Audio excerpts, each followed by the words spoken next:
scenes and sources. Scenes and sources. Okay. Right, the scenes. Yeah, it's about a 3 or 4 year old laptop, and over time it got slow. Here's what started this big mess. Windows 365. Yeah, sir, I tried, but it's not working. Same, sir. I have put your mail across stating that. Quite annoying. And most any time that I try to use my computer, I'm plagued with pop-ups.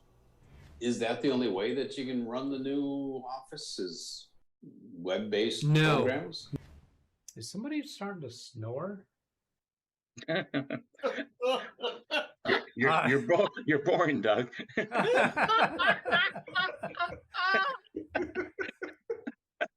Sorry.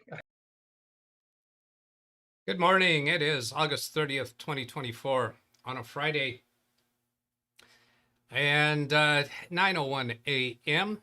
I saw Chris Garrett ask if I'm doing the satellite TV thing today. It's not on my list today, so I'll go ahead and do that right now because it's probably not going to be what you wanted, Chris. Up at the cabin, my the client who owns the cabin lets me use it for free, and thank you very much. He told me that there's a problem with the TV where you turn it on and you have to change the input source because it's stuck on HDMI 3. You have to change it to HDMI 1. Or is it vice versa? It's stuck on 1. You have to change it to HDMI 3 for the satellite to work. And he's got the technicians coming up a couple days after I was going to be up there to check on it. And so when I went up there, I looked at the back and I see, oh, he's got this satellite plugged into HDMI 3. So I unplugged it from there. Around the back side of the TV, there's an HDMI 1 port. I plugged it in there and it's fixed. I called him and told him it's fixed. And he said, does that TV have an HDMI 1? I didn't see it. Well, he's only looking on the side. I looked around the back. So sometimes it takes a professional to look on the back side of the computer. That's all it was. That's all it was. And I guess the takeaway from that is you people that like to watch this channel, you are some level of a computer technician or technician. If people have problems with other equipment, don't just shy away from it saying, oh, I don't know satellite equipment. Yeah, this is just changing the port. Any of you could have figured that one out. Okay, so then the Darin that's mentioned in the title is not Darin Gilholm. And this Darin is new. I don't know. I don't think I've encountered him before. Well, he's not a new person. He's lived his whole life, but he's new to this channel. By the way, voice mod is completely gone. None of those commands will work. Steve McCurry in chat says, I've got an issue on a Windows 10 PC that won't shut down from the operating system. If I click shut down, the computer will turn off and then come right back on. Now, that's a question in chat. Those always take priority. And I happened to notice that he didn't give me a speaker bot for it. After you put in a question like that, it'd be ideal if you put in an exclamation mark D on the next, or C, so to read chat, and rather than putting the exclamation mark D and typing that long thing out. So that'll direct my attention to it. Let's see, Chris has, if it has a 3, it has a 1. Yeah, it was very interesting on the HDMI TV issues. So Steve McCurry, I've got an issue on a Windows 10 PC that won't shut down from the operating system. If I click on shutdown, the computer will turn off and then come right back on. So he clicks on shutdown. I think what he's telling us there, Steve, is this correct? You actually click on the Windows icon on the Windows desktop and then click power and then click shutdown. It's a power symbol, I think, on Windows 10. And then it comes right back on. I'm thinking check in, he says correct. I'm thinking said correct. I'm thinking check in BIOS setup and see what in the power off options, or the power, is probably going to be the power tab, to see if there's a setting for automatically restart on power loss. Now, this isn't power loss. It shouldn't be restarting because of that, but perhaps make a change there.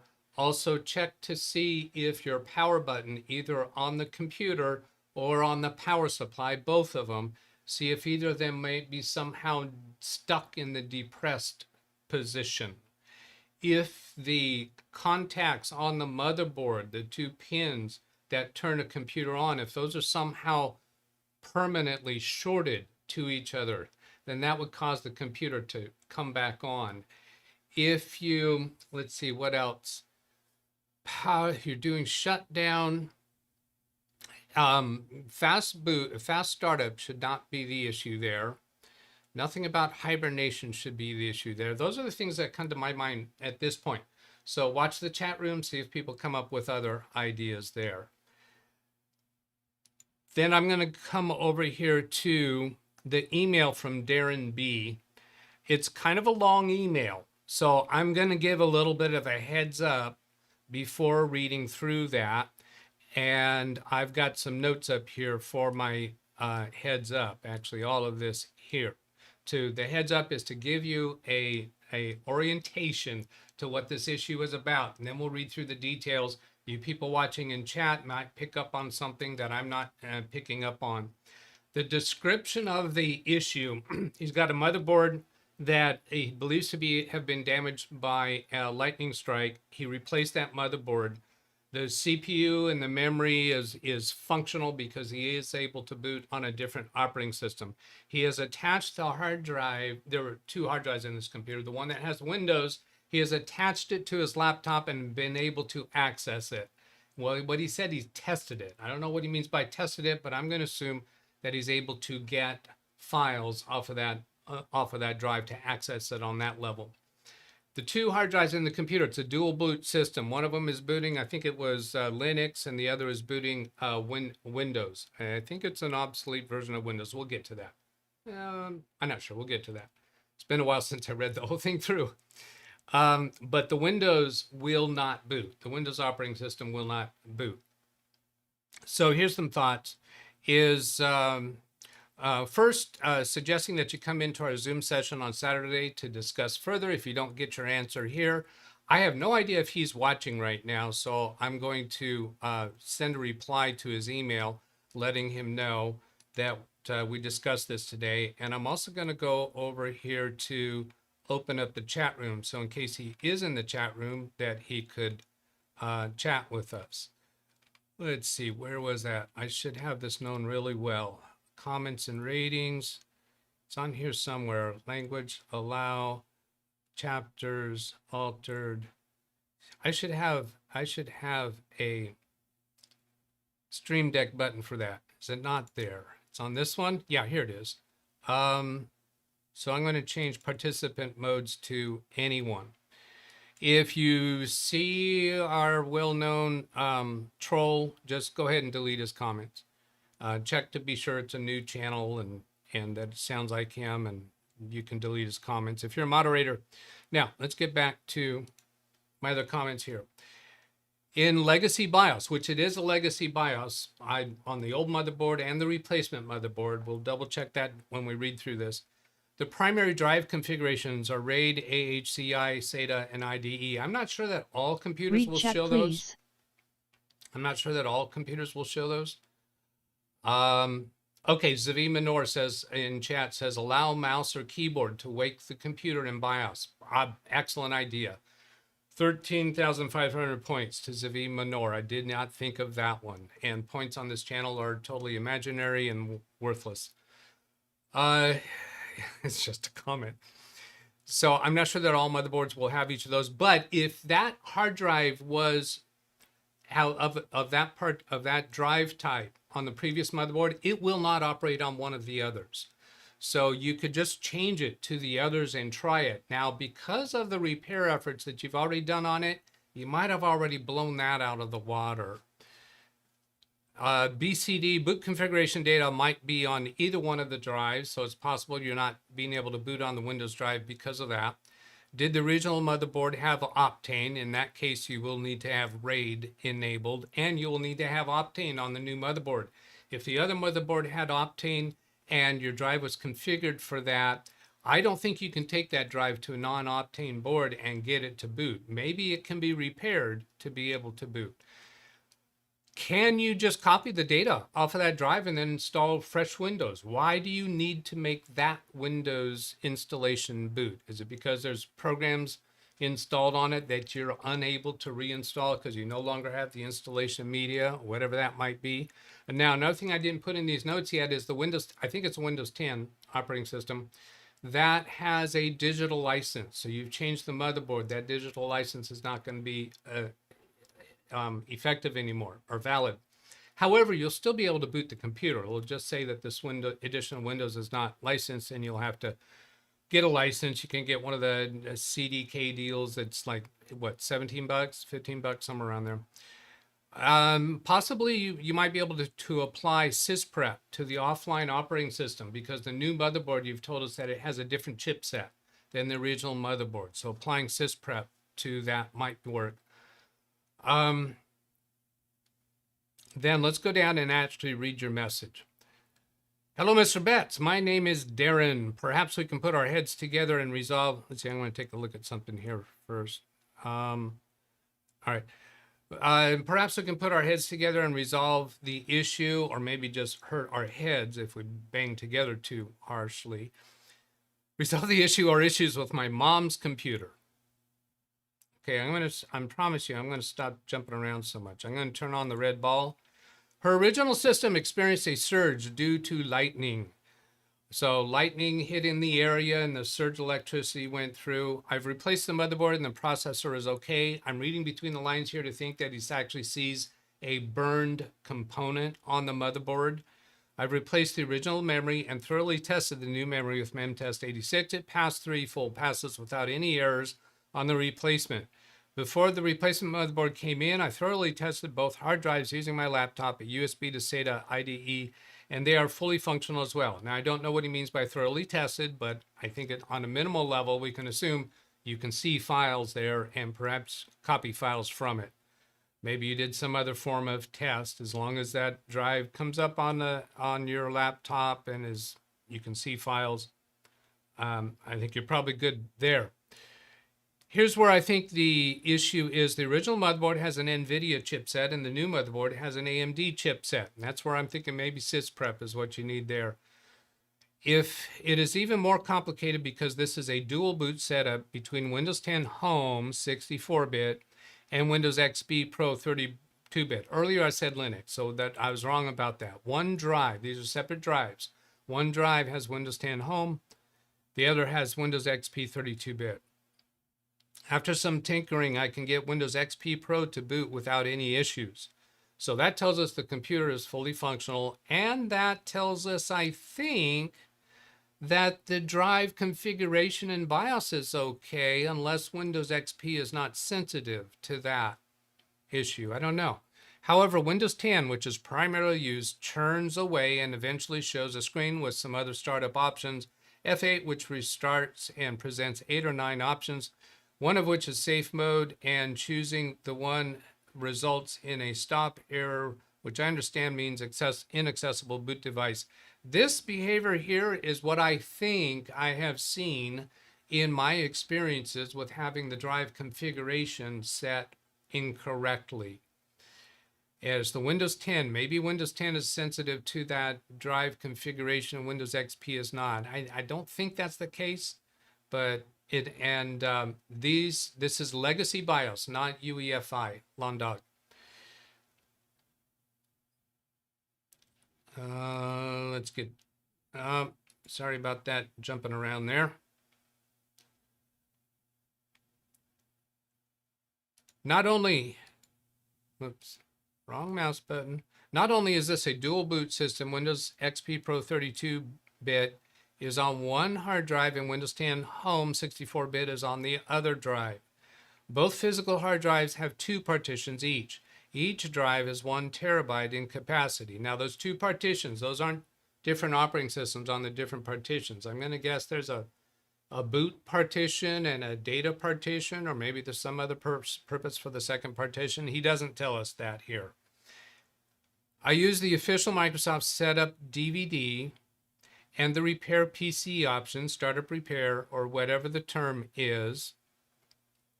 And now I'd be assuming that's Microsoft Windows 10 DVD, and it failed.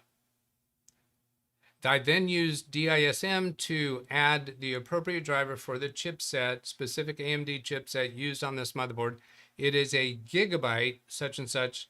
So that tells me it is a custom build, which I didn't think that was contained in here. I'm only seeing that on this read through. The motherboard is new, old stock board. So I'm thinking that means it's new, opened from the box, but it's an old board that's been sitting around for a while, maybe no longer made. I'm thinking the GAMA implies a gaming motherboard. The latest driver on the manufacturer's website covered up to Windows 7, 32 and 64-bit chipset drivers. That tells you how old stock it is. The drivers on the manufacturer's website only go up to Windows 7. So it's a very, very old stock new motherboard. So I downloaded the latest chipset drivers, Windows 10 64-bit, directly from AMD's website and installed it using the DISM method. Now, because of all this stuff that you've done, if it's just a matter of the drive configuration in BIOS, I think you're probably beyond that, just being able to change it and make it work. The specific command line is DISM image such and such, so on and so on. Yeah, we're aware of that command around here. Now, oops, I gotta, come on, get these mouse buttons right, Doug. Changing to the appropriate drive letter based on the Windows 10 installation. Oh, change this drive letter. I'm not sure if the method set the drivers to load in the Windows Boot Manager or Boot MGR. The motherboard is not a UEFI system. It is a legacy BIOS type system. I checked the log file that is stated, started, and it could not determine the cause of the problem. The program, once complete, has the message startup prepare could or did not fix the problem and showed the location of the log file. So that's the log file I was referring to.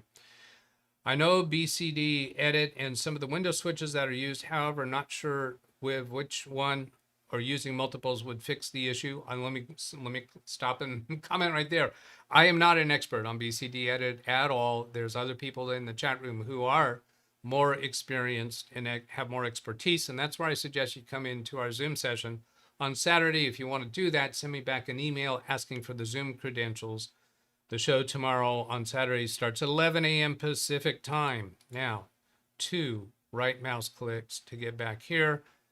Bootrec, rebuild BCD. Some of the research I've already done, I'm not sure of the order or if all the stuff in the Microsoft Learning Microsoft website is necessary. One step is to back up BCD, probably rather than BCS, or was it Boot Manager? If it is corrupt or has the wrong info, what's the point of backing it up? Well, you don't know if it's corrupt or has wrong info. So I always like to have backups, even if I think the backup is backing up bad stuff.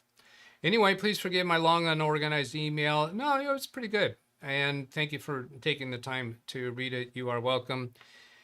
And let's see, did I have any other last comments there? Yeah, the simple, easy fix. Just pull the data off using another computer and do a fresh install of Windows. Why? You haven't told us here, why do you need to repair that Windows 10 to be able to make it boot? There could be a substantial reason. It could be a very important reason to you. This is his mother's computer. So the idea that it has something special legacy that it's doing or is needed, it seems unlikely. If it's just because you're trying to save the $15, $17 cost of a new Windows license, I don't think that justifies this time, no matter how inexpensive your time is. Okay, so that was that. I'll go there. Here comes a commercial. You'll see a prompt telling you what things to put into chat if you're going to watch the commercial or skip it. And I'll go over here to, let's see, I don't have to click that insert ad because my Stream Deck button already did that. I'll dismiss this message and go change this first message to, I'll call it Unbootable Drive. Okay, Ken's photo solution. Ken, by virtue. Steve Mercure says watching ad.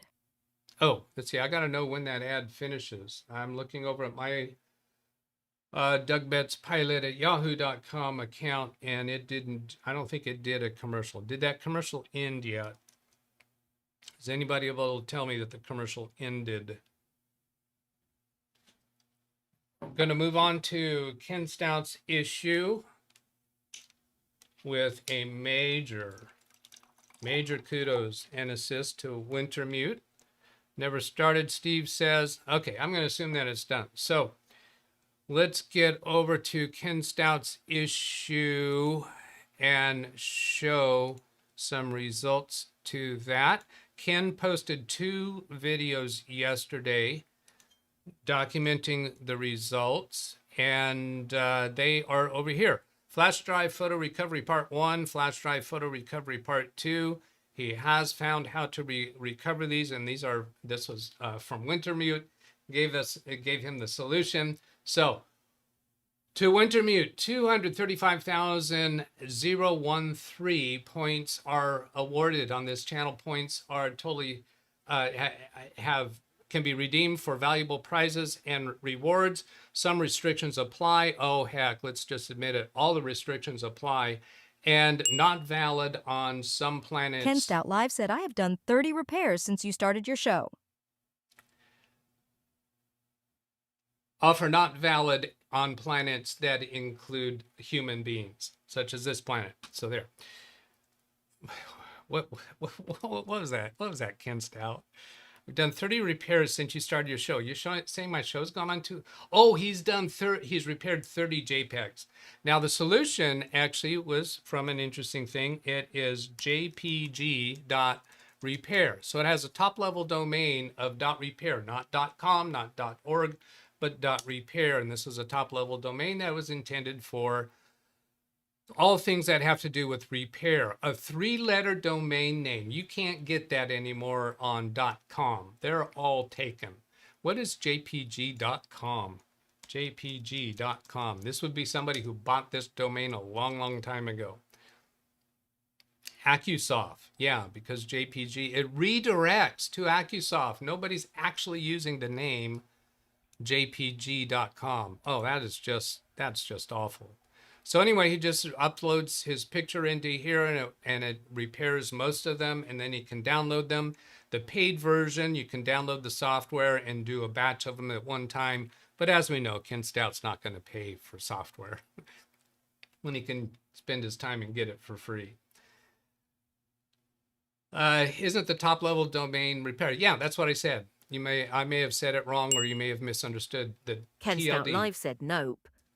The TLD is repair. I have no idea what you're saying nope to, Ken. No idea whatsoever. Are you saying that you would pay? I don't know. Moving on, because it's not important. Because I don't care. Photo. Okay, let's do another commercial. Ken Stout Live said you were correct. I'm not paying for it. Ah, okay, that's it.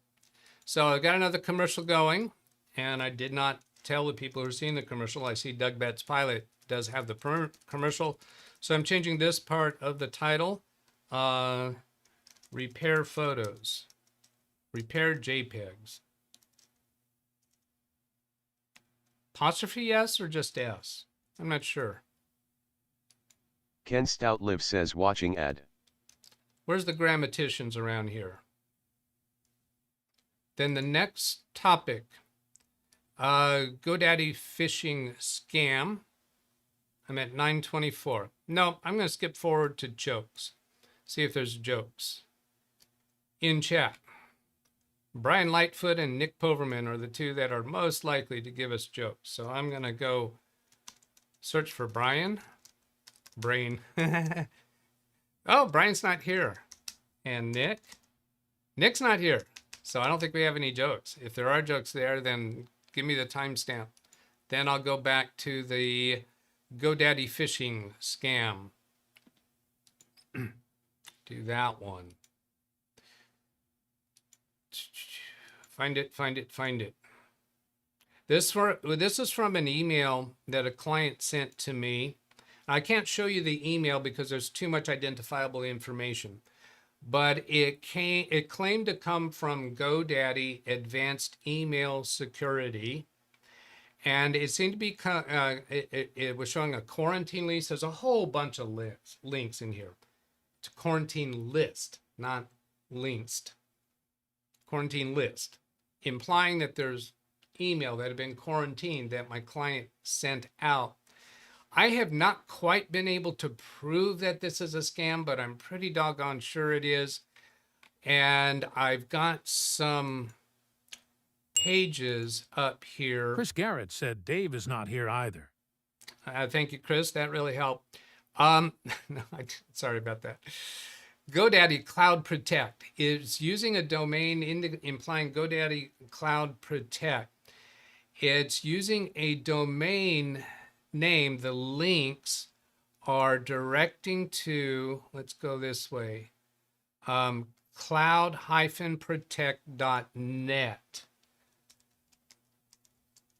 cloud-protect.net. So that kind of makes it sound legit.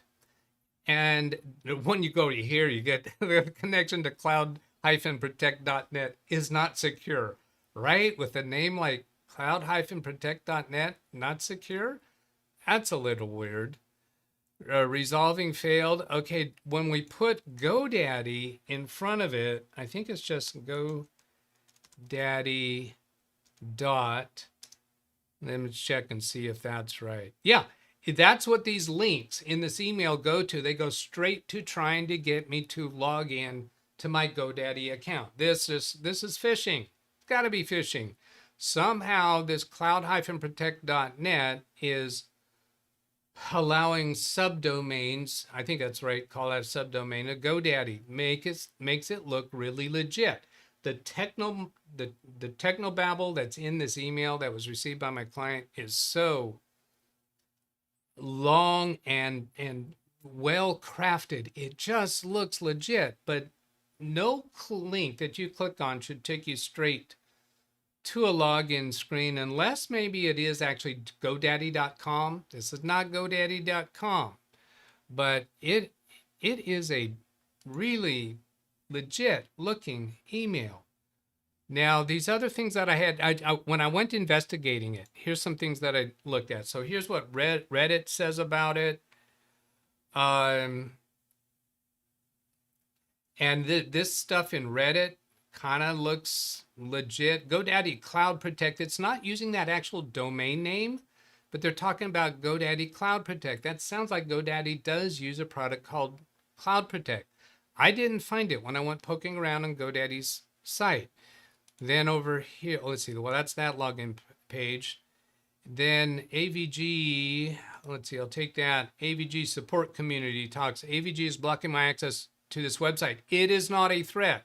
This person is claiming GoDaddy.cloud-protect.net is not a threat. I think they're wrong about that. I think it is a threat. I think it is phishing. I think this person assumes it's not a threat because they haven't been able to validate it as a threat somewhere. I understand the inconvenience. If AVG is showing a threat detection while accessing this website, then please provide the screenshot of the threat detection window, yada, yada, yada. So that is not an answer. These are the things that I found when Google searching this GoDaddy.cloud-protect.net. This one, no, that's not this one. No, that's not. Let's see, where is it? JPEG repair. Oh, is that all I had in there? I thought I had more in there.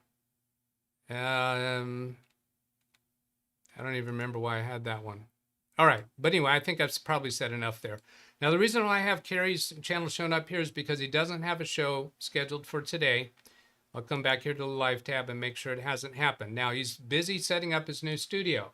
So it's possible that he might still do a show today and just hasn't scheduled it yet. I wouldn't bank on it, but I thought this was a little bit funny. He did post a video 22 hours ago.